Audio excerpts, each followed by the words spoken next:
Welcome to the NBA Breakdown Show, Episode 2. I'm your host, as always, Coach Pyper.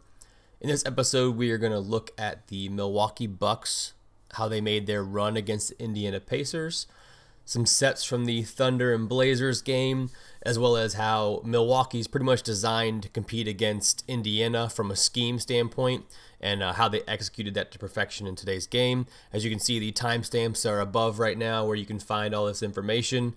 If you have any questions, please hit me up on Twitter at halfcourthoops. Check me out at thebasketballplaybook.com, YouTube halfcourthoops. If you guys have any questions or feedback on this video, please drop a comment below, and I'd love to talk and connect more. We have coming up a Luka Doncic pick and roll breakdown that I've been working on because you guys voted on that.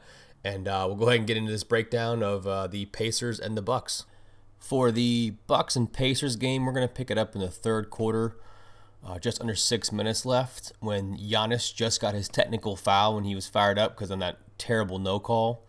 We're going to see Giannis finish the offensive rebound here with a dunk.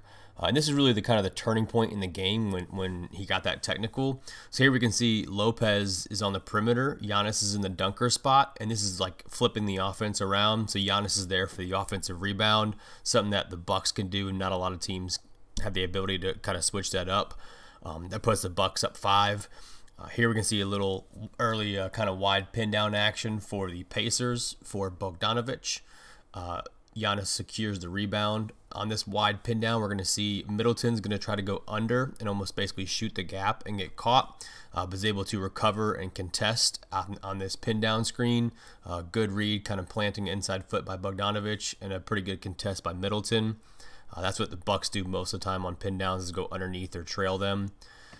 The Bucks come back down, up 5. Giannis is looking for an early kind of driving kick.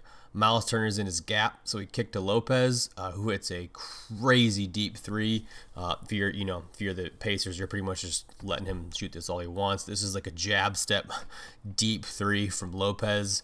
Just shows how insane that the Bucks 5-out offense can get.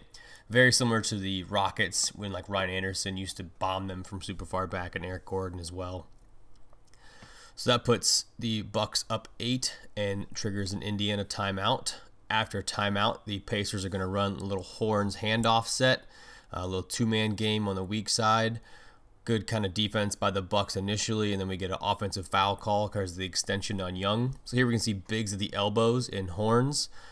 After this, we're going to see Young turn and pivot and hand off to Wesley Matthews. He does a good job reading the defense and rejects it on this handoff when Mirotic tries to shoot and get above it. When Young drives here, watch him extend this outside arm on Giannis. Anytime a ref sees an arm extended, they're going to call that an offensive foul.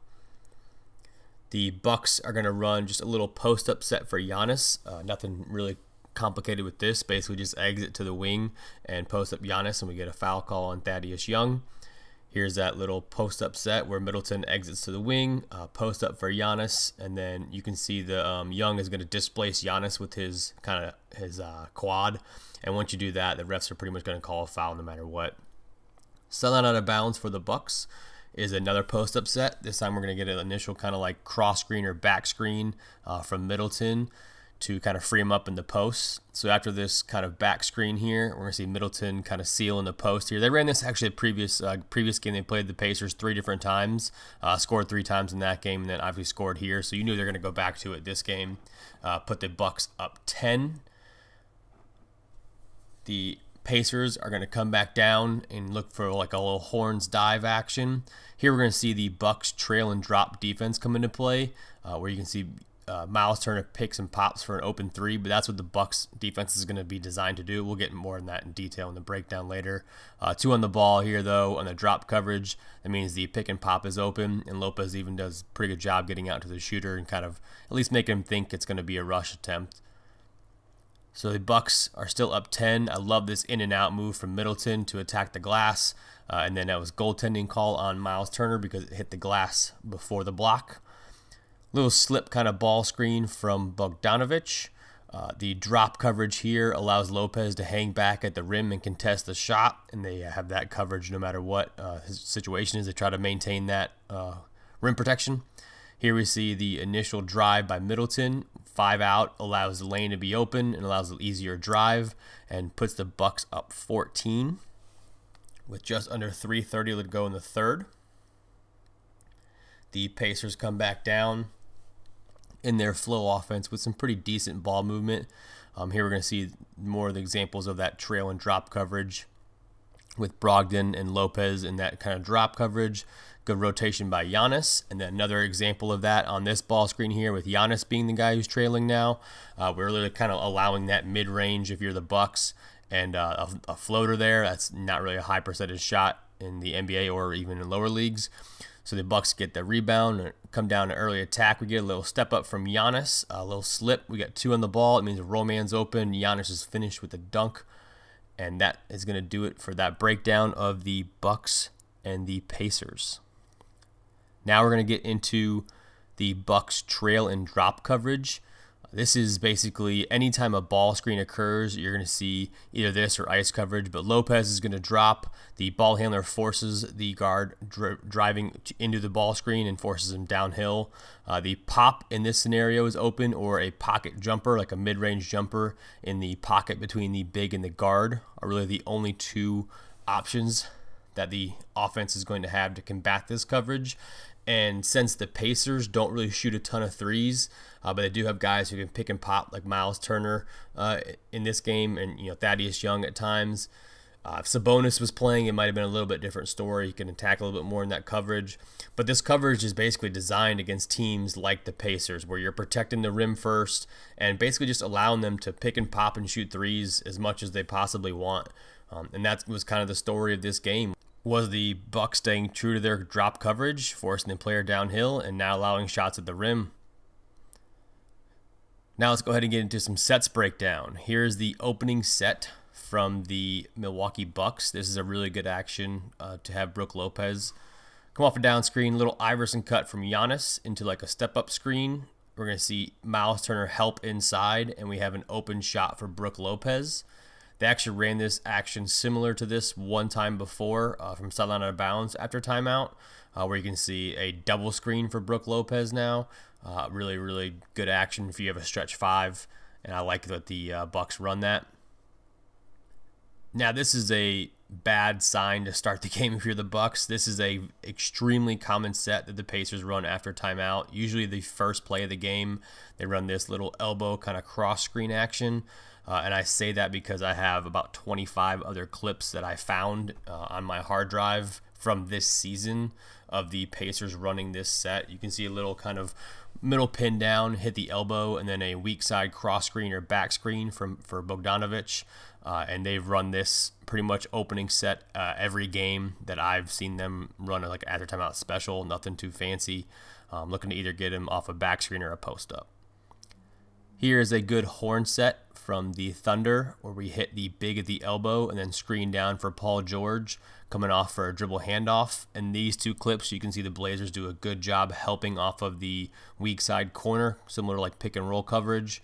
After we hit the elbow, like in this clip, you're going to see Layman be able to kind of help and sag off and be the tag guy. Good job attacking the closeout and drawing the foul. Here is a misdirection pick and roll set that the Thunder ran, where they pretend like there's a step up, and then we kick over to the other guard into the actual ball screen, so it prevents an easy hedge from the big. Here's an example of Portland running that same exact set, or exact like Knicks option out of this. You can see Steven Adams is out of position. That allows Dame to get downhill and finish with a reverse layup.